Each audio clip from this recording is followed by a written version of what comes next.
ടൗസർ ആ സുബൈദാന്റെ പേരിന്റെ മതിന്റെ മേലിന് കിട്ടിയതാ. പഞ്ചായത്ത് മുഴുവൻ കേട്ടു. അഞ്ച മോശം രണ്ടാമത്തേക്ക് ചോട്ട് വെക്കണ്ടേ. ആ ഇങ്ങനത്തെ എന്റെ അടുത്ത് തന്നെയാണല്ലോ കാരനെ കുറിച്ച് ഞാൻ പൊളിച്ചേക്കാം. കരടി കടിച്ചോണ്ടോയോ എന്നിട്ട് അനക്കത്തും പറ്റില്ലേ? വണ്ടിയുടെ വള്ളം ഒന്ന് പറ്റും. എന്തിനാ പണ്ടങ്ങോട്ട് അടക്കിയത്?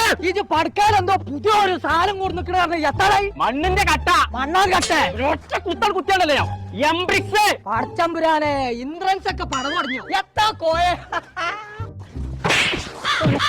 എത്ര പറഞ്ഞാലും കേൾക്കൂലാന്ന്. ഇപ്പൊ മനസ്സിലായി മണ്ണിന്റെ കട്ടയല്ലേ പടവിന് വാങ്ങിക്കണേ. രണ്ടു നേരം ചെകികൾ കേട്ടല്ലോ. ഇതാണ് ഞാൻ പറഞ്ഞ കട്ട. കണ്ണി കണ്ട ചൗടി മണ്ണേറ്റല്ല, നല്ല ഉറപ്പുള്ള മണ്ണേറ്റാണ് ഇവര് ഉണ്ടാക്കേണ്ടത് തന്നെ. എന്നാ നല്ല തണുപ്പുണ്ടാവല്ലോ. അതന്നെ ഞാനോട് ഈ പറയണ്ടേ. അല്ല തവളെ അപ്പൊ ഇതൊക്കെ എവിടുന്ന വാങ്ങിയായി? ഏലംകുളം മുതുകുറിശിയിലേ ഒരു കമ്പനി ഉണ്ട്. ഓലിപ്പോ ഇതും തുടങ്ങിയതാണ് തന്നെ.